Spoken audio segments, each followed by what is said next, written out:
This is Parm with Probox, Respect TKO. I'm with the ever familiar Alfie from Frank Warren Promotions. How are you, fella? You alright? Yeah, all good. How are you? Yeah, good, mate. Good. How's your holidays? All good? Yeah, nice, mate. Yeah, just with the family and stuff. What about yourself? Yeah. Nice and quiet, just our life. Nice and quiet. That's it. Yeah. So not too much going on. New year, new start and stuff, mate. Yeah, exactly. Yeah. Just if we just go back to 2016 for a second, just want to recap. From your point of view, and maybe even Frank Warren Promotions, mate, how did you think 2016 went for you guys? Yeah, I think it was a good year. I think it was a good year in general. Yep. On the whole, you know, we had some great shows, great performances, great fights. You know, fight of the year on one of the cards of the Probox between Jamie Conlan and Anthony Nelson. Yeah. Which was a cracking little fight. You know, we saw off the year with Terry Flanagan. Yeah. 3 great defences. Derry Matthews. What was his name? Farner, absolute Farner, and also Orlando Cruz. You know, so it was 3 quality defences. Yeah. I say so. They'll be looking to push him on to the next thing, Terry, and you know, see where we go from there. But it'll be a big year for Terry, as it is for all the world champions. You know, obviously sure. Liam Smith had a great year. I mean, bit disappointed not to get the result against Canelo Alvarez, but you know, didn't disgrace himself in that fight whatsoever. Not at all, mate. And no. Canelo Alvarez, he's pound for pound, he's one of the best in the world, isn't he? So no disgrace at all. Well, without a doubt. I mean, he made it competitive every single round. You know, he didn't. It wasn't easy for him. Like some of his previous fights, like you look at the Kirkland fight with Canelo. Yeah. You know, he put up a better fight than Kirkland. 100%. And you know, it's onwards and upwards for Liam Smith. He's just got to get back into that sort of thing. Into the groove and stuff. That's right. So basically, if you 2 minutes. Okay. Yeah, is that all right? Yeah. Yeah. Just Sorry just for the viewers, guys, we're filming in the Hilton Hotel, so there's people coming by all the time. Just staying on Derek Murphy. Sorry for a second, I've lost my train of thought as well, mate. Has his next fight, is that been confirmed? I've seen a few things on Twitter and stuff, but has that all been confirmed now? As far as I know, he's fighting Arthur Davis on the David A card. Yeah, good little fight. Good little fight, yeah.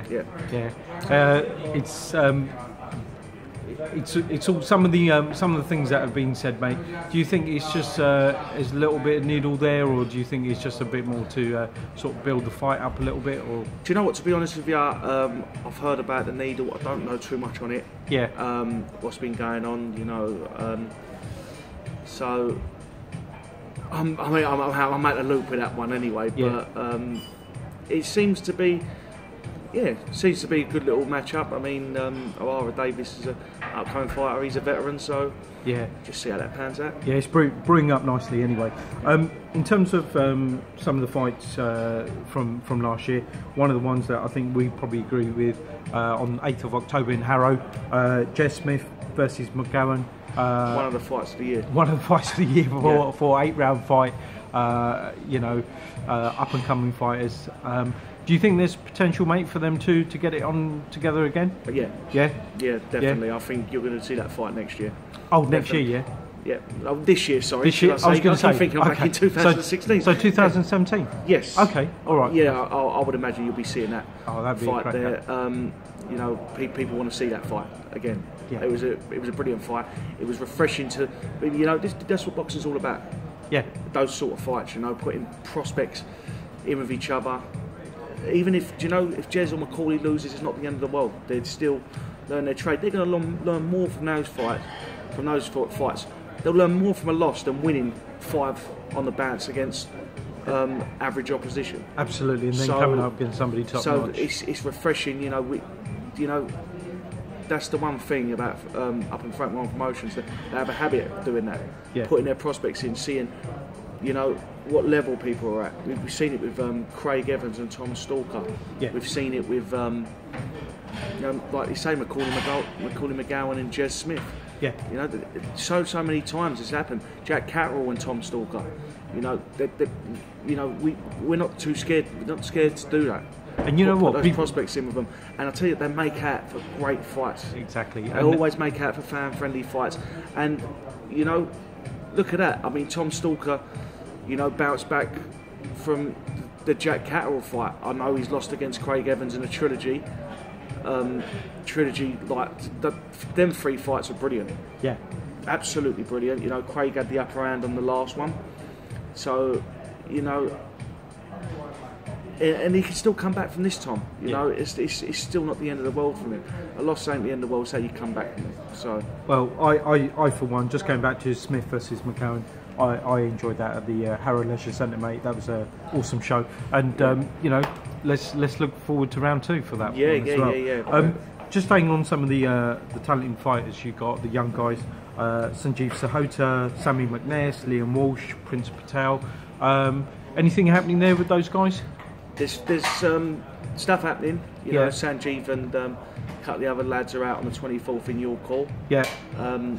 The other ones like Sam McNair, Prince Patel, obviously. I'm not obliged to like what's going to go on for them, but there'll be announcements shortly on their next moves. Okay. So it's just have to wait and see for them ones, but they'll be out shortly as well. So it's very, very exciting times for these guys. You know, there's you know, big plans for Frank Warren's and Queensbury Promotions going forward. You know, we've got the BT deal with Box Nation as well going forward. That's a game changer. Yeah, it is a serious game changer.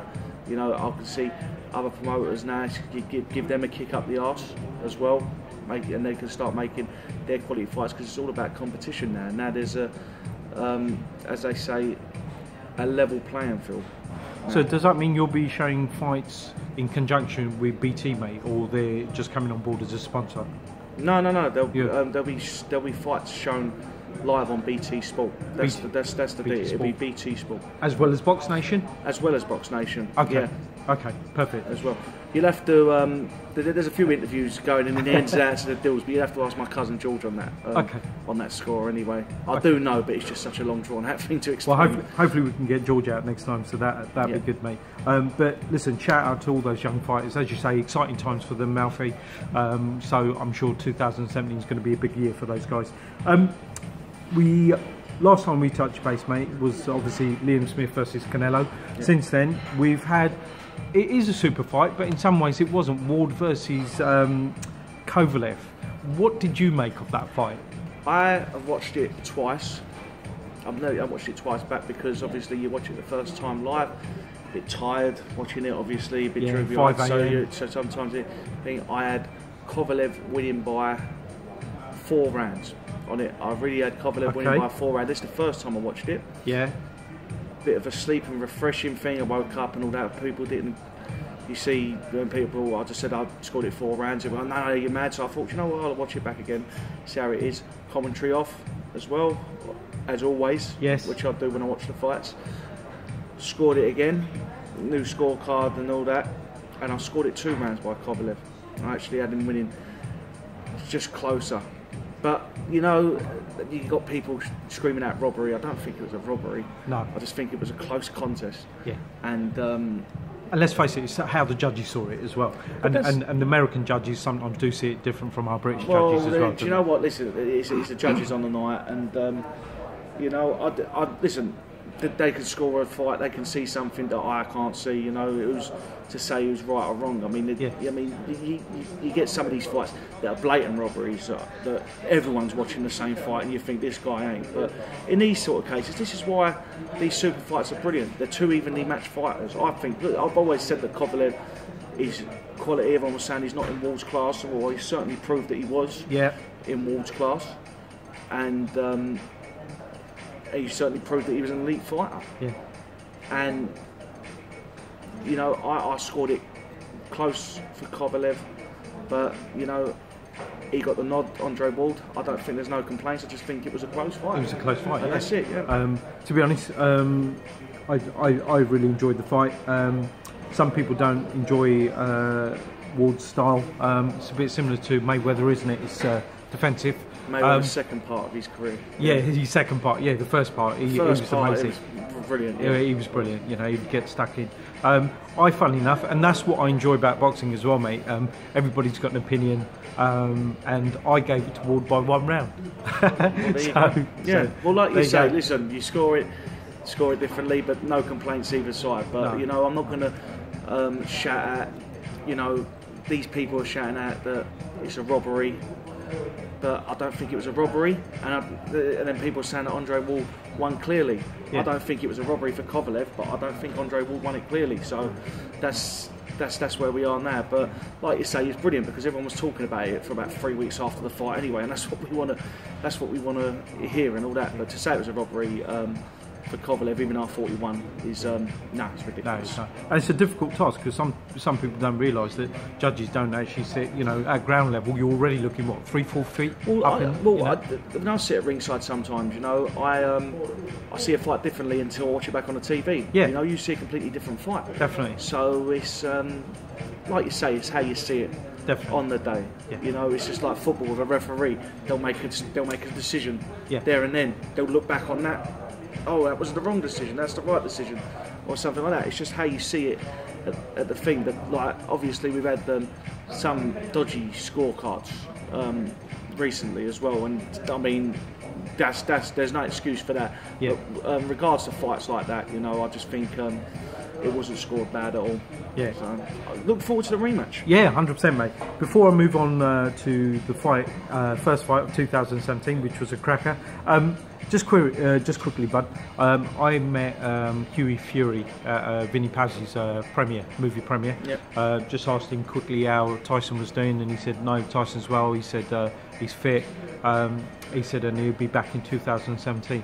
Can you shed any light on that at all, mate? Should we go with that? Or? I could just, I can't tell you any more than what Huey's told you. Yeah. That's all. I can't, you know, I hope he does. That's why I really, really hope he does. I think we need Tyson Fury in boxing. Definitely. We really, really do need it. And, you know, he's, you know, even though he's been out and his problems or whatever, he's got through. Let's hope he gets through because he's still the #1 heavyweight on the planet in my eyes and in a lot of people's eyes. Yeah. You know, so I really, really hope he does. But obviously, I mean, if Huey Fury's told you all he needs to know that's his cousin, I don't know any more than that. But I'm with everyone, and I just hope that he does come back, and I hope he gets rid of, you know, the demons that he says he has. Yeah, exactly, so, and we wish him well in that, in his recovery as well, 100%. One of the things, just because we mentioned Tyson Fury, mate, leading on to that, Joshua versus Klitschko. How do you see that fight going, or do you think it depends on what Klitschko's got left in the tank, mate?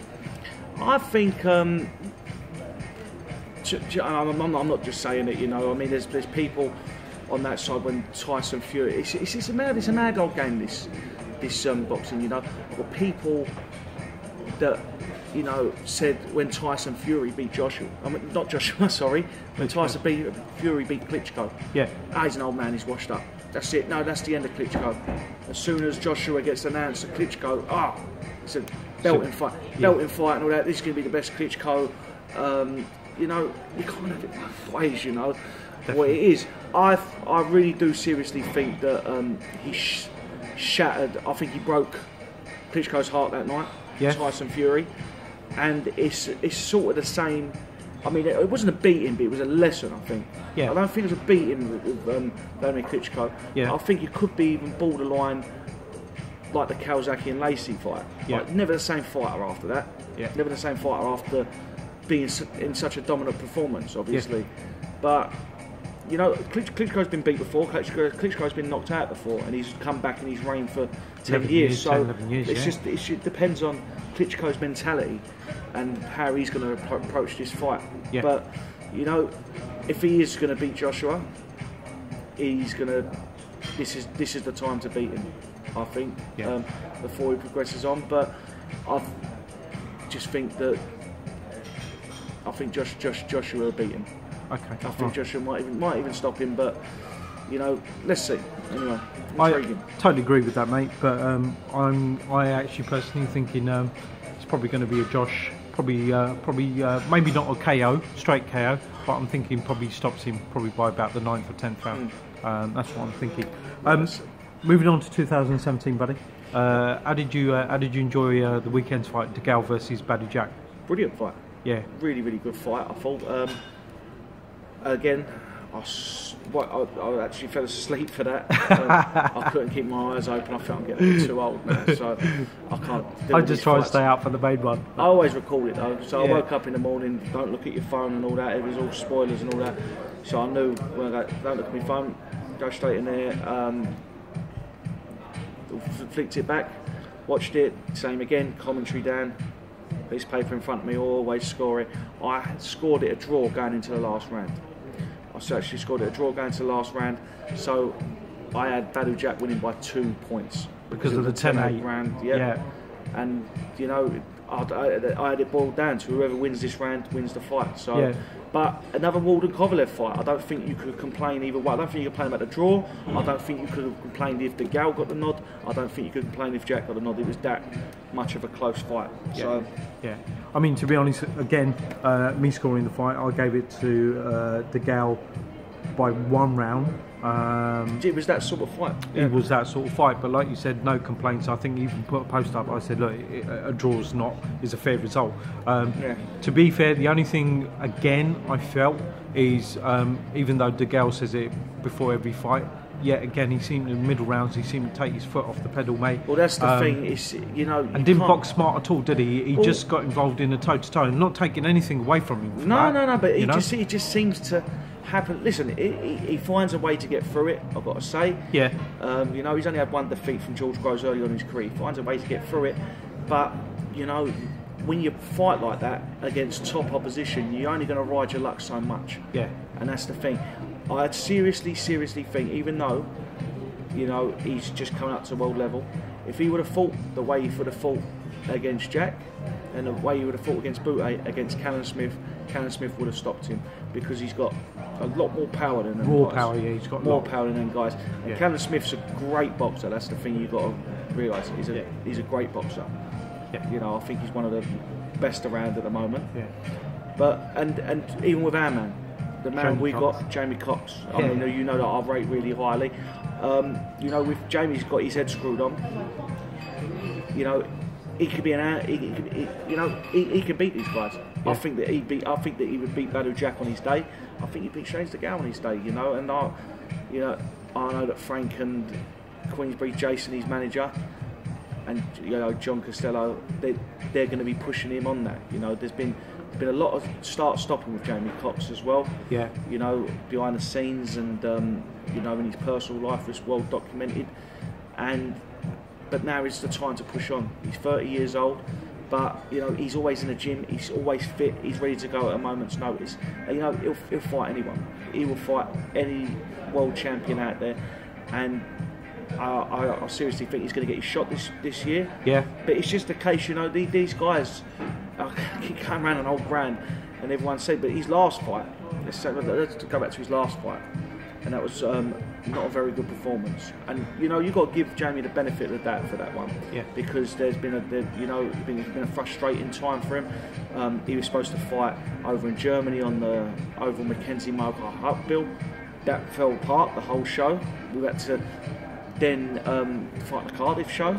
Yeah. When Liam Williams and Billy Joe Saunders both injured. Yeah. So he come from Cardiff to Bolton. You know, he's stop-start. But he fought a very awkward customer. But now he's got to learn how to control his emotions. You know, that guy got into his head a little bit. Didn't that guy purposely went out there. But this is what I'm saying. That guy purposely went out there, and you know, he knew what he was doing, like winding Jamie up and all that sort of stuff.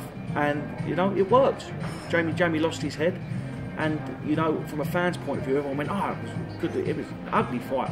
Yeah. And for the fans, I was going, "Yep, it was a good fight to watch." But no, it was not his best performance. He knows that. You know, it cost him a fight. You know, for all the dirty fighting, he had stitches in his head, so he couldn't fight for the rest of the year. You know, he was scheduled to fight after that in October. Yeah. To fight at the end of the year. loads of stitches in his eye, can't fight. Now he's waiting until the new year, you know. But you know, he'll learn from that. You know, I know that John wasn't happy with him because he didn't stick to the game plan. He just went out there, had a fight. But we'll give Jamie the benefit of that. And in hindsight, that might be a good thing. Because these guys might look at him and say, do you know what? You know, he's not as good as and as like explosive as what might everyone thinks. Yeah, well, I think he might be able to do this, but Jamie's just got to keep his head. You know, make sure he's doing, because I seriously think Jamie's a world champion in the making. I've said that since he's turned pro, since he won the Commonwealth Championship. Yeah. You know, he's a very special talent, and all he's got to do just keep his head. The opportunities will come. Yeah. Which they are going to come. Yeah. And all he's got to do is just keep. That's it. Just keep his head. Do what he does best. Box, powerful, everything. And the thing about Jamie is he's so fit. That's the thing. And his work rate will win him fights. Definitely. You know, he could have went on. Even, you know, that must have drained the. Out of an average boxer, that fight, his last one, would have drained the energy out of him. He could have went on for another 10 rounds. Yeah, or something like that. He's so very fit. impressive, so fit. And that's the thing, you know. Yeah. I mean, I don't know, like, if you talk about the gal when he's on the ropes, or he's going back there, is that a part of what is he doing? Even though he looks in good condition, you know, but is it a part of conserving energy, like when they say about George Groves as well, like, and he's been in some wars as well, hasn't he? So, and now he's fighting. I think that's the reason. Is it switching off or is it conserving energy? I don't know. Yeah. That's what I'm saying. Like, I don't think it is switching off. I don't think James the Gal's stupid to switch off from a big fight. So it must be a reason why he keeps doing that. Lacking back. So, you know. And you mentioned George Groves. I mean, he's fighting a guy who, you know, that's in their blood, isn't he? Chudanov. The Russian guy, they love to brawl, and what a fight he had with Frank Buglioni as well. When he was at middleweight. Well, it just showed you. I mean, everyone's seen Chudanov over here, so I mean, it's a hard fight for George Groves. Don't get me wrong. I think George Groves will win it. He should win it. If he don't win it, I seriously think if he don't win this fight, he'll never win a world title. No. Well, it's his fourth attempt. And I really hope he does, because I do like George Groves. I think he's. I think, you know, he's a good role model for the sport. I think he's. You know, he seems like a good guy, and he's a good fighter. Just and, going back, you know, you see his fight with Cole Froch. They with that rivalry. Yeah. You know, and the way that he presented himself. You know, like, and they always make a joke like that. George Groves was the top promoter on that show and all that. In some respects, he was, and you know, he introduced. A few new people to the sport, so you know you've got to take your hat off to him for that. Yeah, definitely. And just going back to the, you know, talking about Callum Smith, Jamie Cox, mate. I honestly say this, mate, and DeGale is an amazing champion, a very slick boxer. But me personally, I thought, after what I saw on the weekend, I thought to myself, if he fights like that versus Callum Smith or Jamie Cox, I think they beat him. Yeah. I really do think they beat him. I don't think they do. I mean, you see him in trouble getting buzzed off Badu Jack, and I think that Callum Smith and Jamie Cox hits harder than Badu Jack. Yeah. Really does. I mean, and I think the last two performances really from James DeGale. Was his last one? Was it Lucien Boutte, or was it another one? It was a different one. I can't remember offhand, mate. Well, even a different one. I mean, I can't remember the guy's name. It'll come to me soon. But his last fight was in Boston. It was on the same. I had Badu Jack and Lucien Boutte. Boutte, yeah. On the undercard. And isn't that where apparently he tested positive afterwards as well? I think he tested. Did, I remember that. Yeah. Well, so it's his last 3 fights that he seems to be lacking in the thing. It's got to be something there. Maybe he's conserving out, I don't know. But if he fights like how he does the last 3 fights, even though he's got through them, if he fights like that against, I think Jamie and Jamie and Callum, it could be a different story. But you know, the gal's a warrior. I've got to say. Yeah. One thing I do give to him. You know, and even Carl Froch said, didn't he? Carl Froch said on the commentary, he said, if he fought like that against Carl Froch, he wouldn't, you know, he wouldn't last. Because that's another thing. Carl Froch is a bit like Jamie Cox, very, very fit man, man with a good chin. You know, I don't think Carl Froch, I don't think Carl Froch is the best boxer by any imagination, but his fitness and his durability got him through those fights, and you know, it's the same thing. Steve Collins was the same. I don't think Steve Collins was the best boxer, but you watch against Eubank and Ben. He's so fit and relentless, and just doesn't let you breathe. Yeah, and that's the kind of fighter Jamie Cox is. That's the kind of fighter Carl Froch is, and that's the kind of fighter James DeGale has got to sort the problem out with. You know, lacking in the middle rounds, because these guys like Jamie Cox and all that, they're not going to give you a moment's breathing space. So, and it keeps coming back and back, doesn't it? That issue of the middle rounds. And to be honest, mate, at the moment, I don't think he's going to be back for a while, is he? Because he's got a burst eardrum, a couple of front tooth missing.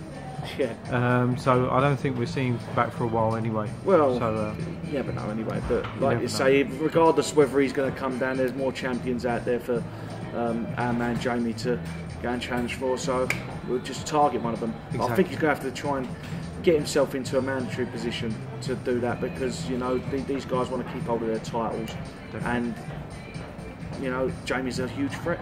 Exactly. So, Alfie, as always, mate, thank you for your time. I know it's nearly dinner time, mate. We're probably both hungry. Looking forward to the two shows in February. February the 11th and 24th. February the 11th is Tommy Dove's show. I've got two fighters that I represent on there, Billy Underwood and Barney Joe Jones. Barney Joe Jones not competed since he fought in a Copper Box show, Yuri Fury undercard. He was beat on that night. He sustained a knee injury 2 months after that fight. He was due to come back. Got that all sorted out, so we're all back to normal. And we've got local boy from around here in Islington, Billy Underwood, who I'm really excited about. 19 years old. You know, I've been working alongside Johnny Greaves. You know, Johnny Greaves is managing these guys, and you know, helping them along the way, representing them. You know, getting their profile built up and so on. So it's it's going to be a very busy year for Billy and Barney, and I'm looking forward to it. And you know, we're talking to a few more fighters we're going to add to our stable soon. So awesome, mate. Well, listen, all the best to the fighters, all the best to you, and all the best to Frank Warren Promotions. And we'll catch up soon, mate. All the best to you as well, my friend. Take care. Cheers, mate. Bye bye.